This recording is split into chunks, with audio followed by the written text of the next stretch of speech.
성경 말씀을 봉독을 하겠습니다. 성경 말씀은 잠언 15장 1절부터 7절까지입니다. 다 찾으신 줄 알고 제가 봉독을 하겠습니다. 유순한 대답은 분노를 쉬게 하여도 과격한 말은 노를 격동하느니라. 지혜 있는 자의 혀는 지식을 선히 베풀고 미련한 자의 입은 미련한 것을 쏟느니라. 여호와의 눈은 어디서든지 악인과 선인을 감찰하시느니라. 온순한 혀는 곧 생명나무이지만 패역한 혀는 마음을 상하게 하느니라. 아비의 훈계를 업신여기는 자는 미련한 자요 경계를 받는 자는 슬기를 얻을 자니라. 의인의 집에는 많은 보물이 있어도 악인의 소득은 고통이 되느니라. 지혜로운 자의 입술은 지식을 전파하여도 미련한 자의 마음은 정함이 없느니라. 아멘. 우리가 오늘은 잠언에 있는 말씀을 읽었습니다. 잠언이 총 31장까지 되어 있습니다. 여러분들 이스라엘의 왕 중에 유명한 왕이 많이 있지만 솔로몬 왕은 이스라엘 역사 속에서요 가장 부귀와 명예와 영광을 누렸던 왕, 대표적인 왕이 솔로몬 왕이었습니다. 솔로몬 왕 다 아시죠? 근데 솔로몬 왕이 쓴 성경이 이 잠언이 있고 아가도 있고 또 잠언, 아가서, 이렇게 전도서, 이렇게 세 개의 성경이 있습니다. 잠언, 전도, 아가서. 구약 성경 전체 문헌에 의하면은 분류에 의하면은 지혜서라고 되어 있습니다.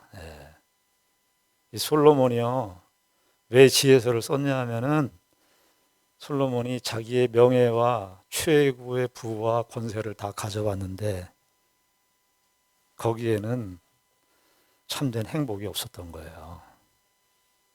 그래서 그가 그의 인생의 거의 말년쯤 돼서 전도서도 쓰고요, 아가서도 기록하고 그리고 이 잠언도 기록을 했습니다. 여러분 전도서 기억하십니까?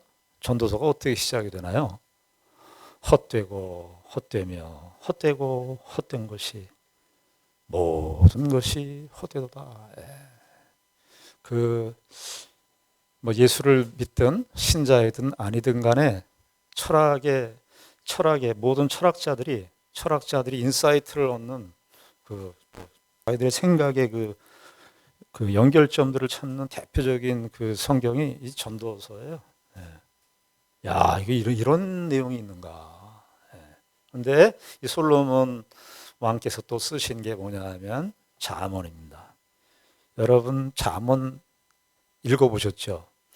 예수를 처음 믿거나 교회에 처음 들어온 사람들이 제일 친숙하게 접할 수 있는 성경이 잠언입니다. 그렇죠? 쉽게 읽을 수가 있어요. 이해가 쏙쏙 와닿아요. 그렇죠? 잠언 6장 같은 거 우리 그런 너무 잘 알잖아요. 안 믿는 사람들도 잘 아는데 개미에게 가서 지혜를 배우라 그러잖아요. 개미는 또 열심히 일하고 성실하게 일하고 내일을 이렇게 준비하는 사람인데 너희들 게으른 자요.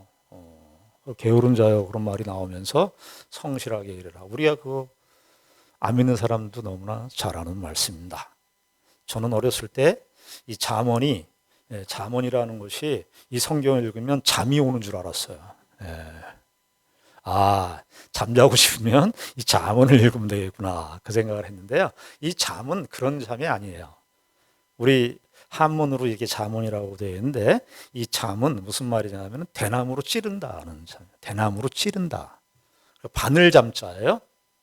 그러니까 이 잠언은 그냥 우리의 삶을 그냥 찌르는 아주 바늘 끝으로 그냥 날카로운 바늘로 우리의 삶을 그냥 급소를 찌르는 그런 말씀이다라는 의미에서 잠언입니다.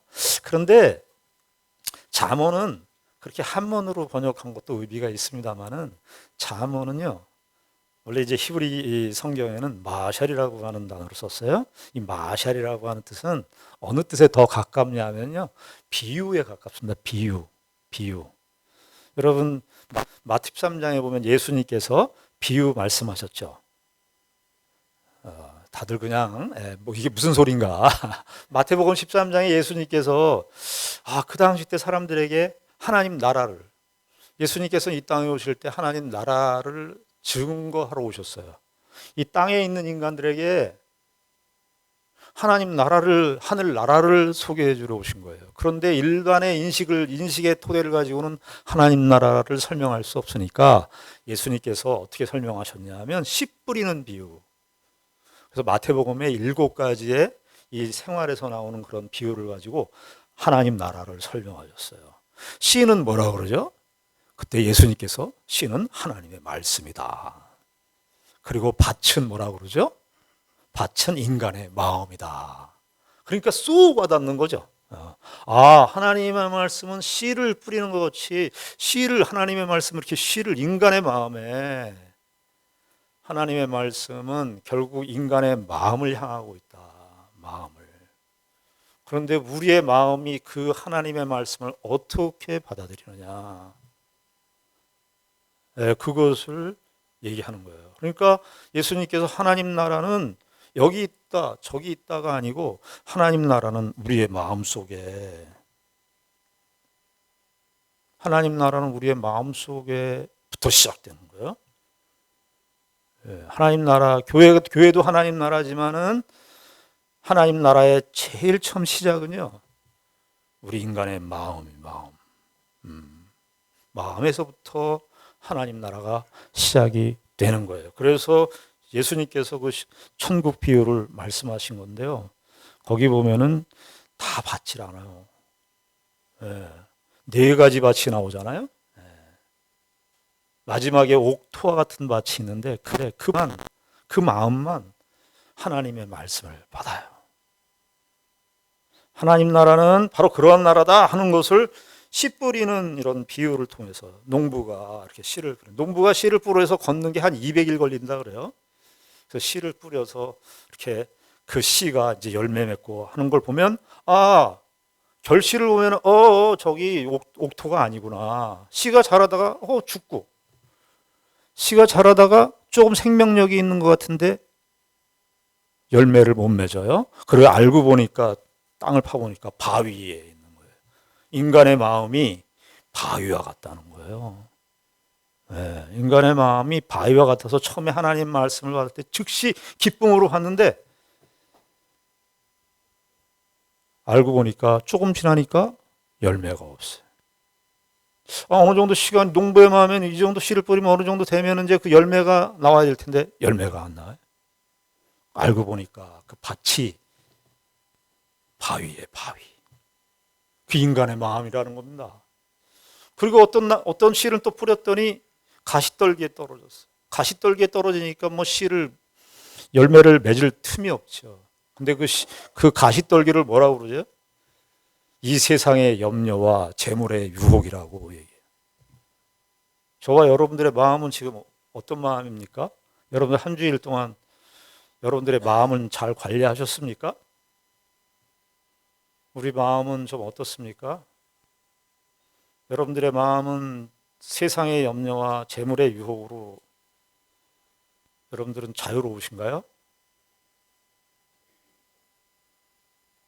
하나님의 말씀을 우리가 받아들이지 못하는 것은 여러 가지 이유가 있고 성경을 읽는데 게을러서도 아니고요. 우리의 마음이 문제인데, 우리 마음이 너무너무 복잡한 거예요. 소극적으로는 세상에 대한 염려가 있어요. 세상에 대한 염려는 뭐겠어요? 세상에서 내가 어떻게 생존할까? 그 염려가 이렇게 꽉 차 있죠. 또 하나는 좀 적극적인 건데, 유혹. 그 재물의 유혹. 여러분, 그 예전에 그 곡성인가요? 그 영화에 보면은 그거 나오잖아요. 거기에 사람에게 있어서 뭐가 중요한디 이거 나오잖아요. 그 표현 생각나십니까? 인생에 있어서 뭐가 중요한가? 그거 아주 중요한 도전이에요. 우리가 뭐가 중요한가? 그 다음에 두 번째 거기에 영화에 나오는 표현이 뭐냐면, 감독이 그걸 노렸는지 모르겠는데, 현혹받지 마세요. 인생에 있어서 무엇이 중요한지. 근데 이게 가치가요. 무엇이 중요한가는 현혹을 받으면 무엇이 중요한지를 몰라요.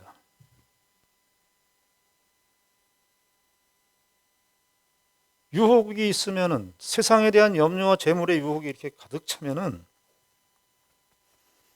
내가 인생에 무엇이 중요한지를 몰라. 예수님께서는 이 땅에 오셔서 그 하나님 나라를 전파하셨어요. 그래서 그 비유로, 씨 뿌리는 비유로 말씀하셨어요. 그것도요, 예수님께서 이 세상의 만물을 창조하신 분이니까 만물의 속성을 다 아세요, 예수님은. 근데 예수님께서 제일 공들이시는, 하나님께 성경 전체가 우리에게 공들이는 성경의 초점은 뭐냐면 우리의 마음. 우리 마음이. 여러분, 저와 여러분들이 외적으로 어떤 생활을 하든 무슨 생활을 하든 간에 하나님은 여러분들의 마음을 계속 추적할 거예요. 우리의 마음을 하나님께로 돌이키도록. 자, 그런데 이 잠언이 바로 그와 같은 거예요. 그래서 우리가 잠언을 읽을 때 여러분들 쉽게 다 읽을 수 있는데, 쉽게 일상의 지혜예요. 일상의 지혜. 개미에게서 가서 배워라. 뭐 사람들 오늘 본 같은 것도 보면 대표적으로 뭐냐면, 유순한 대답은 분노를 쉬게 하여도 과격한 말은 노를 격동하느니라. 여러분들 이 말씀 이해 못 하십니까? 다 이해하시죠? 이 15장 1절부터 7절까지 나와 있는 이 내용 여러분들 이해 못 하시는 내용이 아니에요. 그렇죠? 다 이해가 돼요. 그럼 잠언이 바로 그런 정도의 일반적인 지혜를 말하기 위해서 기록된 것인가? 이거는요, 이런 과격한 말 이런 거는 우리가 일상에서도 중요하잖아요. 대답을 할 때도 유순하게 공손하게 대답을 해야지. 인간관계에 있어서 인간관계가 소중한데 대답도 유순하게 하고, 남에게 상처나는 말 하면 되겠냐? 우리가 다 아는 내용이지 않습니까? 사실은 제가 오늘 설교 이걸로 끝이에요. 제가 설명할 게 없어요. 설교 다 끝났습니다. 예배드리고 갑시다. 할 수 있는 본문입니다. 잠언은. 그런데요, 아까도 말씀드렸죠. 이 잠언은 비유라고. 아까 예수님께서 마태복음 13장에 씨 뿌리는 비유. 그냥 씨를 뿌리는데 그냥 어떤 거는 옥토에 떨어지고, 어떤 거는 가시떨기에 떨어지고, 어떤 거는 길가에 떨어지고, 어떤 거는 뭐 그 바위 위에 떨어지고, 그거를 모르는 사람은 없어요. 예수님께서 그 얘기를 하려고 그러는 게 아니에요. 농사법을 얘기하려고 그러는 게 아니에요. 그 농사법을 통해서 무엇을 얘기하려고 그러는 거예요? 하나님 나라. 하나님의 말씀이 우리의 심령에 떨어져야, 그래서 거기서부터 하나님 나라가 시작된다. 그 하늘나라가 우리 땅 속에 있는 존재에게 하늘나라가 임한다. 이것을 말씀하시려는 것이 본질이에요. 그러니까 외피는 바깥 피는 뭐냐면은 씨 뿌리는 농사법인데, 본질은 뭐예요? 내 쪽에 있는 건 하나님 나라예요. 우리의 마음이. 그런 것처럼 잠언도 겉으로는 우리의 일상 속에서 일어나는 이런 일상적인 비유를 말하고 있지만, 무슨 얘기를 하려고 그런다? 그 비유가 원래 비유를 통해서 드러내시고자 하시는 영적인 지혜, 일상의 지혜를 통해서, 이거 제가 이제 잠언을 이제 계속해서 강의할 건데요. 여러분들을 이거를 좀 입력을 시키셔야 돼요. 설교 시간이라 그냥 주일날 설교만 듣고 딱 간다 이렇게 하지 마시고, 요걸 좀 의식을 하고 들으셔야 돼요. 무슨 생각? 일상의 이런 지혜를 통해서, 무슨 지혜? 영적인 지혜.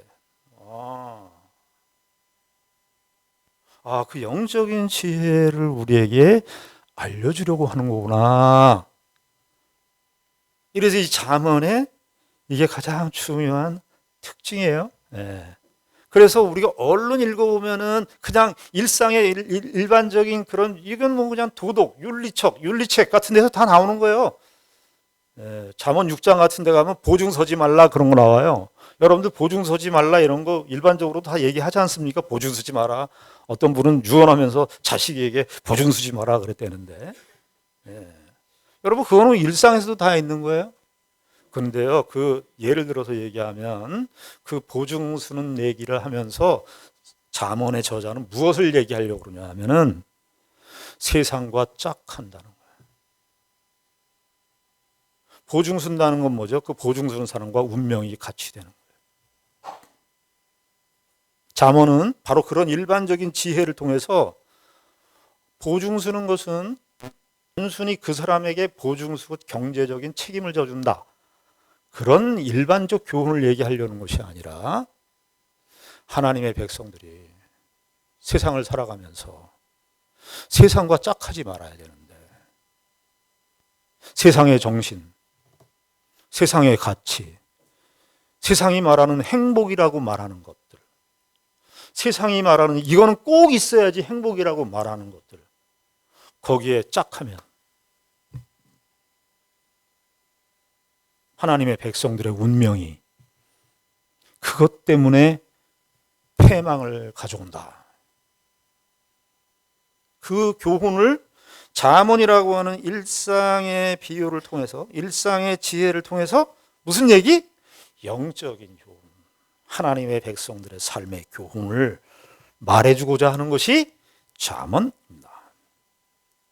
오늘 본문도 우리가 가만히 보면 유순한 대답은 분노를 쉬게 하여도 과욕한 말은 노를 격동한다.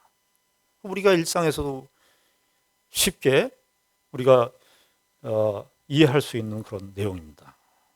근데 우리가 조금 더 잠언을 볼 때 이런 생각을 좀 더 하셔야 됩니다. 첫 번째 잠언, 제가 좀 더 말씀드려야 되는데, 잠언은 이렇게 일상의 지혜를 통해서 영적인 지혜를 말한다, 비유다, 이런 뜻이에요. 또 하나는 뭐냐면, 잠언 여러분들 읽어보시면은 잠언이 짧은 속담처럼 돼 있잖아요. 경구처럼. 우리 뭐 시간은 금이다, 소 잃고 외양간 고친다, 뭐 이런 식의, 병 주고 약 준다, 뭐 이런 식의 경구처럼 돼 있는 거예요. 잠언이 짧게 그렇게 짧게 경구처럼 되어 있으니까, 속담처럼 격언처럼 되어 있으니까 우리에게 들어오는 생각이 뭐냐면은, 아, 이건 전후 문맥하고 관련이 없구나, 이렇게 생각할 수가 있어요. 아무거나 그냥 15장 31절도 좋고 16장 1절도 좋고 31장 1절도 좋고, 그러니까 거기에 그냥 아무거나 하나씩 다 우리가 전후 문맥하고 상관없이 읽어도 되는구나, 이렇게 생각할 수 있는데, 그렇지 않다는 거예요. 전에 있었던 내용과 후에 있었던 내용이 서로 깊은 연관을 갖고 있다는 거. 성경을 우리가 읽어야 되지만, 성경만이 말하는 그 진리, 절대적인 진리, 유일한 진리, 이것이 성경에서만 기록되고 있는 거예요. 근데 여러분, 제가 좀 전에 말씀드렸는데 15장 1절, 유순한 대답은 분노를 쉬게 하여도 과격한 말은 노를 격동하느니라. 그러면 제가 이거 어떻게 하라고 그랬죠? 그 전에 있는 걸 생각해 보라고 그랬죠? 전의 문맥과 연관되어 있어요. 14장 35절이 어떻게 되어 있습니까? 14장 35절에 보면은, 슬기롭게 행하는 신하는 왕에게 은총을 입고 욕을 끼치는 신하는 그의 진노를 당한다, 이렇게 되어 있어요. 지금 요 15장 1절이 있고 난다, 1절 이전에 무슨 내용이 있냐면 왕과 신하의 관계가 나와요. 그러니까 슬기롭게 행하는 신하는 왕에게 은총을 입고 욕을 끼치는 신하는 그의 진노를 당한다, 이렇게 되어 있어요. 그러니까 왕과 신하의 관계가 있는 거예요. 그러면 15장 1절은 이 대답은, 이 유순한 대답이라고 하는 이 말은 누가 누구를 의식하는 관계에서 나오는 표현일까요? 1차적으로 왕과 신하의 관계에서. 그러니까 왕 앞에서 신하가 섰을 때 어떻게 대답을 해야 되나, 그 얘기를 1차적으로 같이 연결해서 볼 수 있죠. 그러니까 일상적으로 사람하고 대화하면서 누가 질문을 했는데 내가 유순한 대답한다, 그런 게 아니라 어떤 관계에서 대답을 해요? 왕이 있어요. 왕이 있고 신하가 있는. 신하는 왕에게 어떻게 대답을 해야 됩니까? 유순하게 대답해. 유순한 대답. 이 유순한으로 번역했는데요. 훨씬 더 근본적인 의미는 뭐냐면, 왕에게는 신하가 어떻게 해야 돼요? 이실직고를 해야 돼요. 그렇죠. 들어보셨어요? 이실직고 해야 되잖아요, 신하는. 근데 왕이 분노하고 있어요, 지금. 여기 왕이 진노한다 그러잖아요. 1절에도 노가 있고 14장 25절에도 그의 진노를 당한다. 그러면 이 왕과 신하는 왜 왕과 신하라는 이야기가 등장할까?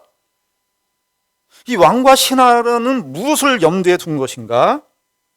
우리 조금 더 위로 올라가면요. 27절 가보시죠. 26절, 27절에 보시면 여호와를 경외하는 자에게는 견고한 의뢰가 있나니 그 자녀들에게 피난처가 있으리라. 27절 여호와를 경외하는 것은 생명의 셈이니 사망의 그물에서 벗어나게 하느니라. 오늘 15장 3절도 한번 보시겠어요? 15장 3절에 보면 여호와의 눈은 어디서든지 악인과 선인을 감찰하시느니라. 그러니까 이 왕과 신하는 좀 폭을 크게 얘기하면 누구와 누구의 관계를 염두에 둔 것일까요? 하나님과 그의 백성들, 우리들. 하나님은 이 잠언식으로 오늘 14장식으로 얘기하면 하나님과 우리의 관계를 성경에서 하나님과 우리의 관계를 다양한 비유로 얘기해요. 하나님은 우리의 아버지이시다. 우리는 그의 자녀다. 하나님은 목자이시다. 우리는 그의 양이다. 다윗이 주로 썼던 비유죠. 여기 잠언에서는 왕과 신하의 관계로 하나님과 우리의 관계를 말하고 있어요. 여러분, 하나님 앞에 저와 여러분들이 섰을 때 어떻게 대답해야 합니까? 왕이 분노하고 있어요. 하나님은 이상하게 이 왕은 지금 분노의 상태에 있어요. 누구 때문에 누구 때문에 진노하고 있을까요? 누구 때문에? 우리 때문에. 신하 때문에 진노하고 있어요. 왕이 괜히 분노하는 거 아니에요. 하나님이 괜히 하나님이 그냥 화를 못 참으시는 분이라? 하나님이 그냥 진노를 좋아하시는 분이라가 아니라 신하의 상태, 백성의 상태가 근본적으로 여호와의 진노, 하나님의 진노를 촉발할 수밖에 없는 그런 상태에 있음을 우리에게 이야기를 해주는 거예요. 그런데 하나님께서는 왜 우리를 보고 진노하실까? 왜 분노하실까요? 우리가 뭐예요? 죄인이기 때문에. 이제 우리가 잠언을 쭉 보면서 그 이야기를 하겠습니다마는 잠언은 결론적으로 말씀드린다면 잠언은 구약 성경에 우리의 일반적 지혜를 말하는 것 같지만 결국은 복음을 말하고 있다. 복음을 말하고 있다. 잠언은 무엇을 말하고 있다? 복음을 말하고 있다. 여러분들 에베소 2장에 보면 우리가 다 누구라고 그래요? 죄인인데 뭐라고 표현합니까? 일상? 어떻게 했어요? 진노의 자녀. 진노의 자녀. 본질상 진노의 자녀. 본질상 여호와의 심판, 여호와의 진노가 있는 자녀예요. 자, 그런데 그 왕 앞에, 그 하나님 앞에 우리가 섰을 때 어떻게 대답을 해야 돼요?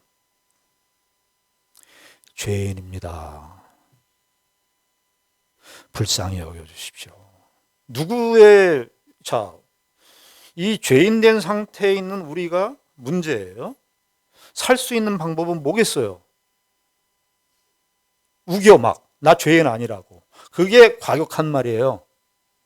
이 2절의 과격한 말은 말을 세게 한다는 아니라 인정하지 않는 말. 죄인임을 인정하지 않는 말. 그러니까 이 신하의 입장에서는 무엇만을 구해야 돼요? 왕이 지금 분노의 상태에 있으니까. 자비만을 구해야 돼요. 자비를 구하려면 어떻게 해야 돼요? 내가 내 자신이 문제가 많은 사람입니다. 나는 그저 영원히 당신의 하나님의 진노 앞에 설 수밖에 없는, 심판받을 수밖에 없는 죄인인데 하나님 그래서 저를 불쌍히 여겨주십시오. 사람들이 말하는 성경에서도 이 잠언에서도 나오지만 겸손과 교만이라고 성경에서 나오지만 겸손과 교만은 세상에서 말하는 겸손과 교만하고 틀립니다. 여러분들 성경에서 말하는 개념과 세속에서 말하는 개념이 근본적으로 다르다고 생각하셔야 돼요. 겸손과 교만도, 겸손도 뭐 자리 양보하고, 당신 먼저 하세요. 당신 식사, 당신 물 먼저 마시고, 당신 커피 먼저 마시세요. 자리 양보하고 그런 게 겸손이 아니라, 겸손은 내가 하나님의 진노 아래 있는 죄인임을 인정하는 데서부터 겸손이에요. 여러분들 누가복음 18장에 보면 예수님께서 바리새인과 세리의 기도 비유 나오죠. 바리새인과 세리의 기도 비유. 거기 보면 일반적으로 보면 바리새인은 잘못한 게 없고 세리는 문제가 많은 사람이었어요. 그런데 예수님께서 누구를 의롭다고 그러시죠? 세리를 의롭다고 그럽니다. 세리는 어떻게 기도했는데요? 나는 죄인이로소이다. 나를 불쌍히 여기소서. 그게 여기 오늘 잠언 15장의 유순한 대답이에요. 유순한 대답. 이걸 이야기해 주고 있는 거예요. 그러니까 잠언은 겉으로 보면 일상적인 지혜를 말하는 것 같지만 그 일상 속에서 일어나는 그 지혜를 통해서 더 근본적인 뜻, 하나님과 우리의 관계, 이것을 말해주고 있어요. 자, 그런데 4절에 보시면 4절은 어떻게 됐냐? 4절은 온순한 혀는 곧 생명나무이지만 패역한 혀는 마음을 상하게 하느니라, 이렇게 되어 있어요. 그러면 2절부터 좀 더 해석을 합니다. 자, 유순한 대답은 분노를 쉬게 하여도 과격한 말은 노를 격동하느니라. 이것은 죄인임을 인정하는 거예요. 과격한 말은 결국 죄인임을 인정하지 않는 거예요. 그게 무슨 말이냐면 하나님 앞에 내가 뭘 잘못한 게 있어요. 내가 뭘 잘못한 게 있어요. 여러분들 주변에 있는 사람들이 여러분들의 행동을 보고 지적을 할 때가 있어요. 지적을 할 때 사람들은 다 어떻게 반응합니까? 내가 뭘 잘못했어요. 인간의 근본적인 죄성이 그런 데서도 나타나요. 옆에 있는 사람이 볼 때 그것이 정확한데 내가 뭘 그렇게 잘못했다고 그래. 근데 사람들하고의 관계에서는 그게 그렇게 그다지 큰 심각한 점이 아닐 수 있지만 하나님과의 관계에서. 그러면 2절에 지혜 있는 자의 혀는 지식을 선히 베풀고 미련한 자의 입은 미련한 것을 쏟느니라. 그럼 이 지혜로운 자와 미련한 자는 어떻게 이해해야 되겠습니까? 지혜 있는 자, 미련한 자, 그러면 우리 한국 사회에서는 뭐 공부 열심히 하는 사람, 공부 잘하는 사람을 지혜로운 자고 공부 못하는 사람을 미련한 자라고 우리 한국 사회에서는 그게 아주 공식화되어 있는데 잠언에서 말하는, 성경에서 말하는 지혜로운 자와 미련한 자는 1절의 말씀과 연결해서 보자면 지혜 있는 자란 뭐냐 하면 죄인임을 인정하는 자. 내가 죄인입니다. 나는 하나님의 자비만을 구하는 사람입니다. 이게 지혜로운 거예요. 그래서 잠언 1장 7절에 보면 잠언 전체의 주제라고 할 수 있는데 여러분들도 잘 아시는 말씀이에요. 여호와를 경외하는 것이 지혜의 근본, 지혜의 근본이라고 그러기도 하고 지혜의 시작, 그 태초란 말, 지혜의 태초, 지혜가 거기에서부터 시작된다는 거예요. 여호와를 경외한다는 것은 내 쪽으로 오면 어떻게 되죠? 나는 가능성이 없다는 거예요. 나는 죄인이기 때문에 하나님의 은혜가 아니면 설 수 없다는 사실을 인정하는 거예요. 그러면 여기 2절에 지혜 있는 자란 어떤 자가 지혜 있는 자예요? 하나님을 인정하는 자예요. 미련한 자란, 그럼 어떤 자가 미련한 자예요? 하나님을 인정하지 않는 자. 우리 쪽으로 오면 죄인임을 인정하지 않는 자예요. 그게 미련한 자예요.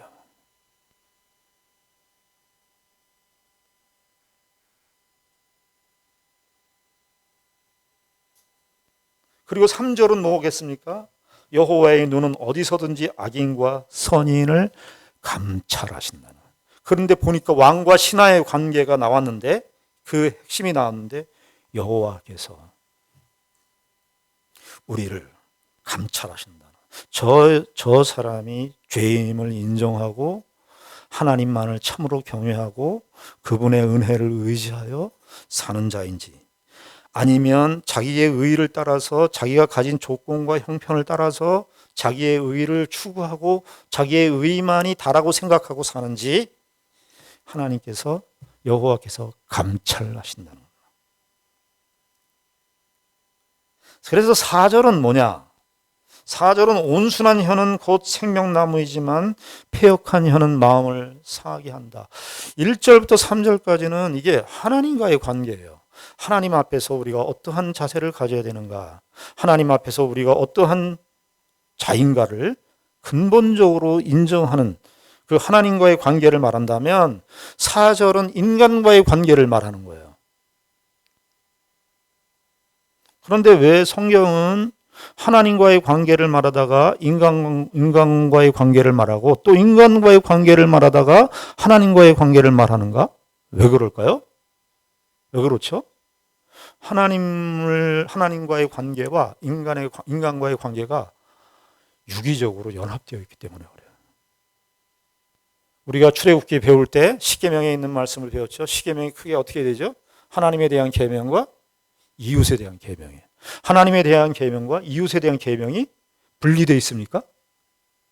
같이 연결되어 있어요. 하나님 사랑과 이웃 사랑이에요. 하나님을 사랑하는 거, 우리가 하나님 사랑하는 거 우리 눈에 안 보여요. 무엇으로 확인되는가? 이웃에 대한 사랑으로 확인되는 거예요. 여기 잠언도 그렇게 날카롭게 구분하지 않지만 그건 아주 기본적인 전제예요. 잠언을 읽으면서. 하나님과의 관계를 말하면서 동시에 인간의 관계를 말하는 거, 이거는 아주 자연스러운 거예요. 너희들 하나님을 사랑하느냐, 하나님을 경외하느냐, 이웃을 어떻게 대하느냐로 판단할 것이다. 14장 31절을 한번 보겠습니다. 14장 31절에 보시면 이렇게 말씀하시죠. 하나님이 가난한 사람을 학대하는 자는 그를 지으신 이를 멸시하는 자요. 지금 뭐라고 되어 있죠? 가난한 사람을 학대한다면 그를 지으신 이, 이거 누구예요? 하나님을 멸시하는. 가난한 자와 하나님은 어떻게 해요? 같이 놓고 있죠. 가난한 사람을 학대하는 자는 그를 지으신 이를 멸시하는 자요. 궁핍한 사람을 불쌍히 여기는 자는 주를 공경하는 자니라. 이렇게 하나님과 인간과의 관계를 같이 놓고 얘기했어요. 그래서 4절은 온순한 혀는 생명나무이지만, 이 온순한 혀라고 되어 있지만 원래의 뜻은 치료하는 혀예요. 이 이웃과의 관계에서예요. 저와 여러분들이 하나님 앞에서 어떠한 상태에 있는가, 얼마나 지혜로운가, 얼마나 미련한가는 이웃에 대한 태도를 통해서 나타나는데, 이웃에게 치유가 되는 말을 해야 되는데, 치유를 하는 말은, 치유해주는 말은 생명나무이지만 패역한 혀는 뭐예요? 마음을 상하게 해요. 특별히 오늘 15장 1절부터 7절까지 보면 주로 다 언어, 말, 입 이런 표현들이, 입술 이런 표현들이 여러 번 등장하는 것을 보게 됩니다. 15장 1절엔 말, 15장 2절에는 혀, 4절에도 온 혀, 패역한 혀, 그리고 7절에 보면 지혜로운 자의 입술, 혀, 입술, 말, 그리고 7절에 보면은 지혜로운 자의 입술은 지식을 전파하여도 미련한 자의 마음은 정함이 없느니라. 그러니까 입술과 마음이 같이 대꾸시켰어요. 평행법이라고 그러는데, 마음과 가장 가까운 곳이 뭐냐면 입이라. 입, 입술, 혀. 이게 뭐 한 단어로만 해도 되는데요. 입, 입술, 혀. 다양하게 썼어요. 우리의 신체 기관 중에 하나님을 공경하고 하나님을 사랑하느냐, 이웃을 사랑하느냐, 그것은 무엇으로 증거되느냐? 입술로. 여러분, 잠언이 히브리 성경으로 총 915절입니다. 제가 한번 단어를 찾아봤어요. 입술, 입, 혀, 또 마음, 생각 이런 단어를 쭉 찾아보니까 한 400여 회 정도가 잠언에 등장해요. 그러면은 우리가 한 2절, 3절 넘어갈 때마다 혀, 입, 말, 언어, 생각, 마음 이런 것들이 나온다. 그래서 아주 과장돼서 잠언을 한마디로 말해라. 그러면 하나님의 백성들의 삶은 결국은 뭐냐? 언어다. 말이다. 왜 성경은, 잠언은 특별히, 왜 솔로몬은 이 잠언을 기록하면서 우리의 입, 입술, 혀, 말, 마음 이런 말들을 왜 했을까요? 하나님께서 우리의 인생의 주인입니다. 하나님은 온 세상의 만물을 다 지으셨고 우리도 창조하셨습니다. 그런데 인간의 타락한 본성 중에 하나님이 우리의 인생의 주인이라는 것, 성도들이 보면 뭐 어떤 어려운 일들이 있고 또 사업을 하고 그러면 하나님이 우리의 인생의 주인입니다. 하나님 책임져. 그건 다 인정을 해. 재물도 하나님의 것입니다. 우리 아이도 하나님의 것입니다. 우리의 생명이 다 하나님의 것입니다. 그런데 제일 인정이 안 되는 부분이 어느 부분인 줄 아세요? 우리의 입입니다. 우리의 입이, 우리의 혀가, 우리의 이 언어가, 우리의 입이 하나님이 주인이라는 사실. 우리의 입을, 이 입이 하나님의 주인이라는 사실을 가장 인정을 안 해요.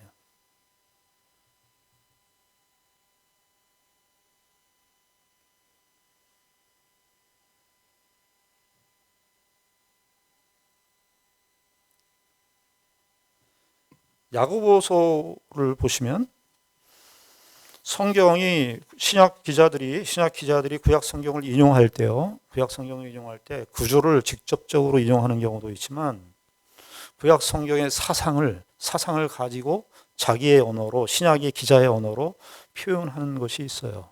사상을 그냥 인용하는 거예요. 사상을. 그게 야고보서 3장부터 4장까지예요. 야고보서는 여러분들 잘 알다시피 행함에 대한 믿음과 행함의 관계를 말하는 겁니다. 그 행함을 말하는 데 있어서 중요하게 이야기하고 있는 것이 뭐냐면 우리의 혀, 우리의 입. 3장서부터 4장까지 쭉, 야고보서가 총 5장인데 여기 야고보서 3장 5절에 이렇게 되어 있죠. 이와 같이 혀도 작은 지체로 돼 큰 것을 자랑하는도다. 보라, 얼마나 작은 불이 얼마나 많은 나무를 태우는가. 발 없는 말이 어디다? 천리를 간다. 6절에 혀는 곧 불이요 불의의 세계라.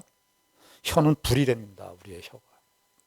혀는 우리 지체 중에서 온몸을 더럽히고 삶의 수레바퀴를 불사른다. 이건 뭐 쭉. 그러면서 4장 1절에 가면 이렇게 나옵니다. 너희 중에 싸움이 어디로부터, 다툼이 어디로부터 나느냐? 너희 지체 중에서. 너희 지체라 그러면 이게 혀. 싸우는 정력으로. 그러니까 싸움이 우리 돼 있다는 거예요. 우리 싸움이 우리 마음 안에 이 싸움의 정력이 딱 있다는 거예요. 다 옳고 그런데 다 보면 싸워. 여러분 우리 산불 날 때요. 산불 날 때 보면 산불이 불씨가 있습니다. 불태울 준비가 돼 있는 거예요. 불탈 준비가. 우리 마음이 그렇다는 거예요. 여러분 예수를 믿어서 뭐 굉장한 일을 하는 게 아니라 예수를 믿어서 뭘 해야 되냐면 자기를 부인해야 되는 일이에요. 이거는 우주 전쟁보다 3차, 4차 세계대전보다 더 큰 우리 일상의 가장 큰 중요한 도전입니다. 그러면서 4장 11절에 그 얘기를 하죠. 형제들아 서로 비방하지 마라. 형제를 비방하는 자나 형제를 판단하는 자는 곧 율법을 비방하고 율법을 판단하는 것이라. 거기 비방이라는 말이 나오고 판단이라는 말이 나와요. 판단이라는 건 내가 분별을 했다는 거예요. 내가 저 사람에 대해서 알고 있다는 거예요. 그거 판단했다는 거예요. 그래서 판단하는데, 그래서 비방을 하는데 근데 그렇게 하는 것을 뭐라고 얘기하냐면 곧 율법을 비방하고 율법을 판단하는 것이라. 하나님이 세우신 율법을 자기가 판단하고 있는 거예요. 네가 만일 율법을 판단하며 율법의 네가 만일 율법을 판단하면 준행자가 아니요 재판관이래. 12절. 입법자와 재판관은 오직 한 분이시니 능히 구원하기도 하시며 멸하기도 하시느니라. 너는 누구이기에 이웃을 판단하냐. 그러니까 이 말이 뭐냐면 네가 뭔데 구원과 심판을 자리에 들어가느냐. 그래서 13절에 그 얘기가 나오는 겁니다.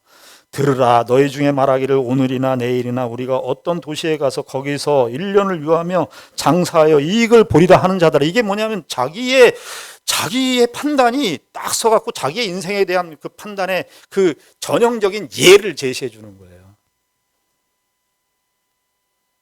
인생 계획할 때 뭐 그런 얘기를 하는 게 아니라 자기가 주체가 돼서 내가 다 미래 일도 다 계획한다. 14절에 그러죠. 네 자신을 너희가 알지 못하는구나. 너희는 잠깐 있다가 없어지는 안개니라.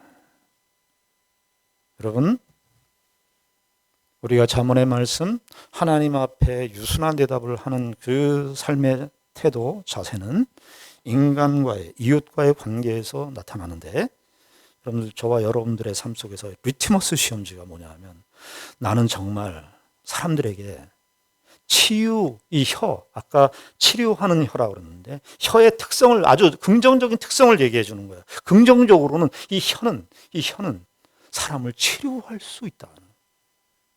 우리의 이 말은 사람을 살릴 수 있다.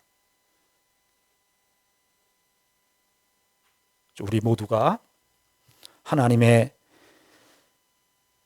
주님 되심을 다 인정하는데 우리의 혀, 우리의 입, 우리의 언어가 하나님께 맡기고 정말 우리를 만나는 주변의 사람들에게 참으로 힐링되는 치료하는 혀의 역할로 우리의 이 입술이, 우리의 이 언어가 쓰일 수 있도록 날마다 기도하시고 애쓰고 힘쓰는 우리 모두가 되기를 바랍니다. 기도하겠습니다. 하나님 아버지, 은혜를 감사합니다. 하나님께서 우리의 주인이십니다. 그런데 우리가 삶을 살다 보면 하나님의 주인 되심을 가장 인정하지 못하는 부분이 우리 몸 가장 가까운 곳에 있는데 영향력이 가장 큰 곳이 바로 우리의 혀라고 말합니다. 아버지 하나님, 우리의 혀를, 입술을, 재갈을 물리하여 주시옵소서. 하나님께서 우리의 인생에 참 주인이시고 우리의 이웃에게 참으로 힐링이 될 수 있는, 치유가 될 수 있는 그런 하나님의 사람으로서 삶을 살아갈 수 있도록 인도하여 주시옵소서. 예수님의 이름으로 기도드리옵나이다. 아멘.